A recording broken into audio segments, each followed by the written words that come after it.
तो कहते हैं ना कि समुद्र मंथन के बाद अमृत निकल आता है और ऐसा ही कुछ अमेरिका और ईरान के युद्ध के लिए कहा जा रहा है। नमस्कार, मैं हूं नीलू। तो कहा यह जा रहा है कि अमेरिका ने युद्ध छेड़कर ईरान के हाथों ब्रह्मास्त्र दे दिया है। देखिए, अमेरिका गोला बारूद लेकर निकला तो था ईरान को तबाह करने के लिए। उसका ये दांव लेकिन उल्टा पड़ गया। अमेरिका ने ही ईरान के हाथ में वो ब्रह्मास्त्र दे दिया जिसकी ताकत का अंदाजा ईरान को भी नहीं था। और ये बात खुद अमेरिका की खुफिया एजेंसी मान रही है। यहां हम जिस ब्रह्मास्त्र की बात कर रहे हैं वो है स्ट्रेट ऑफ हॉर्मूज और इसका रास्ता रोकना। दरअसल अमेरिका की खुफिया एजेंसी ने हाल ही में यह निष्कर्ष निकाला है कि अब ईरान जब चाहे तब हॉर्मूज के रास्ते को प्रभावी रूप से बंद कर सकता है। यानी उसके पास एक ऐसा हथियार आ गया है जिसके जरिए वो बड़े से बड़े डील पर निगोशिएट कर सकता है। वो बड़े से बड़े डील को अपने फेवर में कर सकता है और इसे खुफिया एजेंसी परमाणु से बड़ा हथियार मान रही है। ये वही अहम समुद्री रास्ता है जिससे दुनिया के कुल तेल कारोबार का लगभग 20% हिस्सा गुजरता है। यह रिपोर्ट सीएनएन ने छापी है और अगर सीएनएन की रिपोर्ट की बात की जाए तो अमेरिका की खुफिया एजेंसियां अब ये मान रही है कि युद्ध के बाद ईरान को वैश्विक अर्थव्यवस्था को नुकसान पहुंचाने की एक नई और बहुत शक्तिशाली क्षमता मिल गई है। यानी वो जब चाहे दुनिया को अपने कंट्रोल में ले सकता है। और ये सब कुछ कहते हैं ना कि हनुमान जी को भी उनकी ताकत का एहसास कराया गया था। ट्रंप ने शायद वही एहसास अब ईरान को करवा दिया है। अब इसे ब्रह्मास्त्र नहीं कहेंगे तो आप क्या कहेंगे?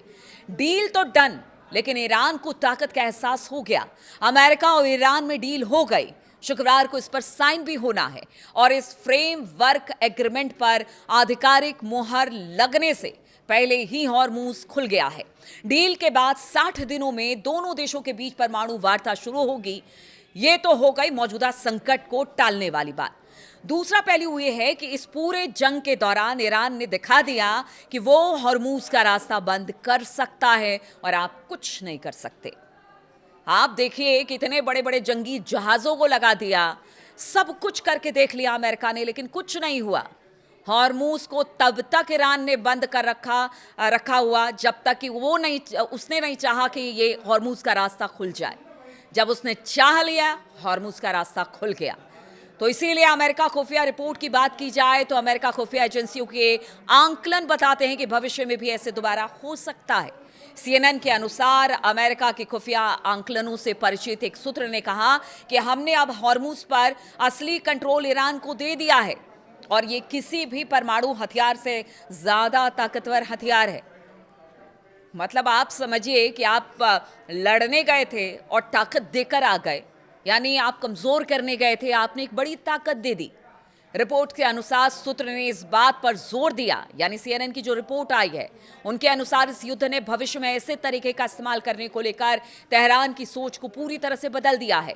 हॉर्मूज स्ट्रेट को पूरी तरह से फिर से खोलने के लिए अमेरिका को ईरान के साथ अब लंबी और गहन यानी कि इंटेंस बातचीत करनी पड़ेगी।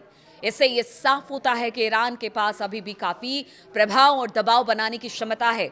ईरान को भी लगता है कि वो भविष्य में भी हॉर्मूज को एक हथियार की तरह इस्तेमाल कर सकता है और करे भी क्यों ना। अगर बात आपके देश की आ जाए, आपके लोगों पर आ जाए, तो फिर जिसके पास जो हथियार उसका इस्तेमाल वो करेगा।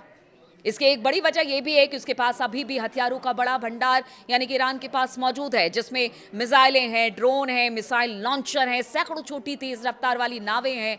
और सूत्र ये भी बताते हैं कि ईरान ने ये भी सीख लिया है कि वो खाड़ी देशों के जो पूरा एनर्जी इंफ्रास्ट्रक्चर है उस पर चुनिंदा हमले करने के अपने फायदे के लिए दबाव बना सकता है।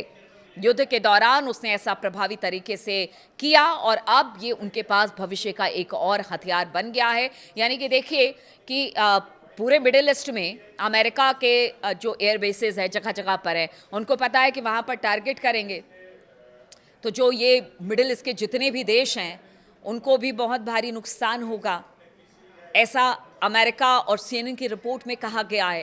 हालांकि ईरान का कहना है कि हमने कभी भी आगे से बढ़कर कभी हमला नहीं किया किसी के ऊपर, लेकिन अगर सामने से वार किया जाता है तो उसका जवाब दिया जाएगा।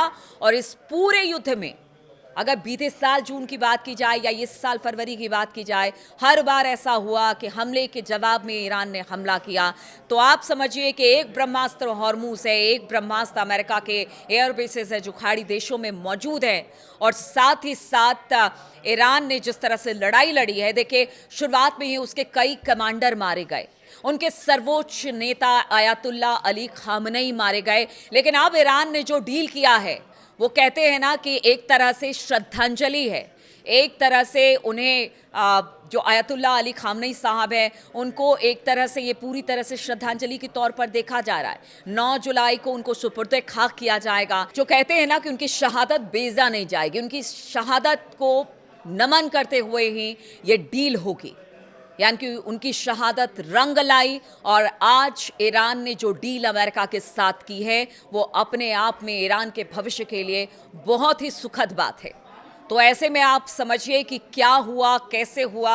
अमेरिका ने हमला तो कर दिया, लेकिन शायद उसे पता नहीं था कि ईरान है और ईरान ने किस तरह का जवाब दिया। और अब तो ईरान के पास इस युद्ध के बाद, कहते हैं ना कि किसी चीज़ के बाद ही आपको एक बड़ी सीख मिलती है, वही सीख ईरान को भी मिली है। और ईरान अब किसी भी तरह की लड़ाई के लिए तैयार है। उसका कहना है कि हमने वो लड़ाई लड़ी एक महाशक्ति से जो अपने आप को कहता था, अगर हमने उसको हराने का काम किया है, उसको पीछे धकेलने का काम किया है, तो अब हम किसी भी युद्ध के लिए तैयार हैं। और ये बाकी मुल्कों के लिए भी एक तरह से ईरान के लिए चेतावनी है।